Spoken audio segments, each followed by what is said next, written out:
If you ask me, what's the most astonishing thing? If you had to pick one thing, I would pick this. We just talked about something astonishing. I would have said earlier that resolution is independent of distance. That's astonishing. But the signal strength blows my mind. So let's imagine let's just consider one pulse. I'm going to send a pulse to the ground. Off it goes. It's strong. Let's say 2,000 watts. Big, young, strong pulse. Boom, off it goes. Well, as that pulse travels through space, it kind of opens up. It's kind of funny. With optical, we think of photons. With SAR, we think of waves. It's really all the same stuff, but it's kind of some crazy wave particle duality. I don't know. So this wave opens up like a balloon, and it's like the skin of the balloon. As it opens up, gets bigger, the skin of the balloon gets thinner. And this happens with the square of the distance. So the further you are away, by the time that pulse hits the ground, it's really weak. And it hits something.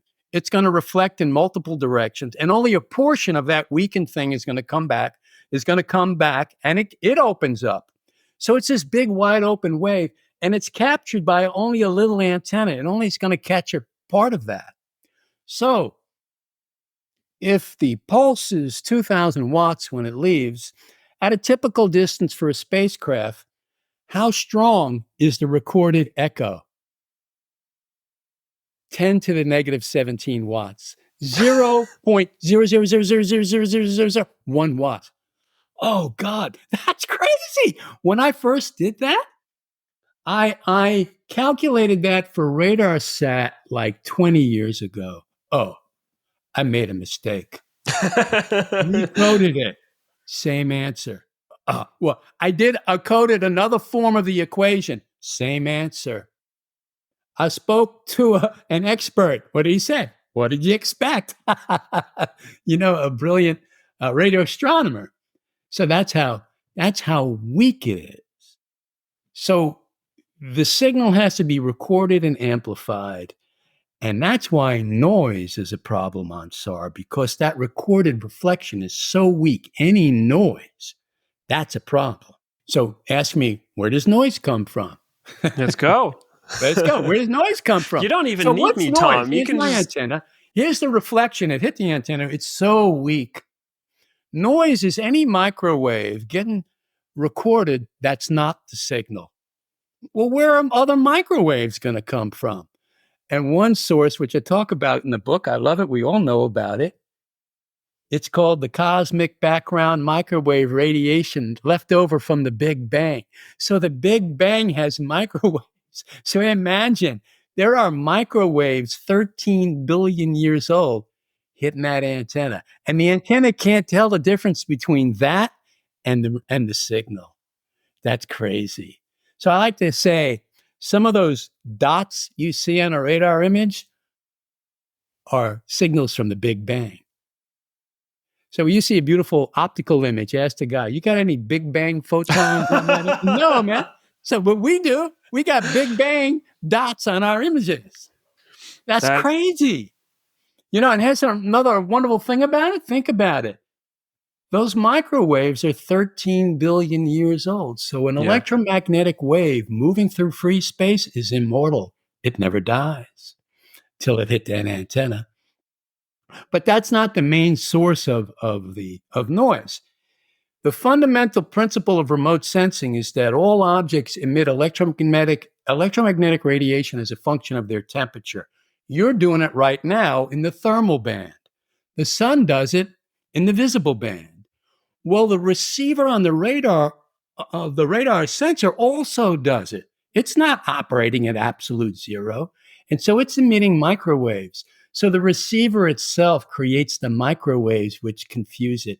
I like to call this the poignant story of signals and noise. The signal's so weak, and the receiver does it to itself, and it can't stop it. Until someday we build them at absolute zero, it's not going to happen. So the receiver itself creates the microwaves that confuse it. And the great challenge of SAR is to separate signals from noise. That is the great challenge. And do a good job of it by making, in the end, an image that can have 1 million brightness values. The dynamic range of SAR is very deep. How do you solve that? Well, the brilliant radar engineers have figured out how to do this, how to amplify it, and those signals. And one thing that does help is this. I talked about one reflection from one scatterer. Well, it turns out that, remember, I'm pinging that guy multiple times. Mm-hmm. In a spotlight image, I might collect, let's say, for 10 seconds. If I do it at 3,000 times a second, that's 30,000 times I'm hitting it. And those all add up. So those weak signals add up 30,000 times. Plus, I get to use all of the reflections from the whole resolution cell, not just one little blade of grass. And that helps as well. So the situation is not quite as bad as I said. And you can separate signals from noise. That is why you do always have some noise on SAR images, whereas optical really doesn't have that problem. SAR, you see noise in areas that should be black, lakes, shadow. Yep. The challenge for the new little SARs, that is their challenge. Resolution really is not. They will achieve the maximum practical resolution of a SAR within a year and a half. But their challenge is signal to noise. They're not as good because they don't have these big antennas, right? They're not as good as the more established systems like TerraSAR X or Cosmos SkyMed.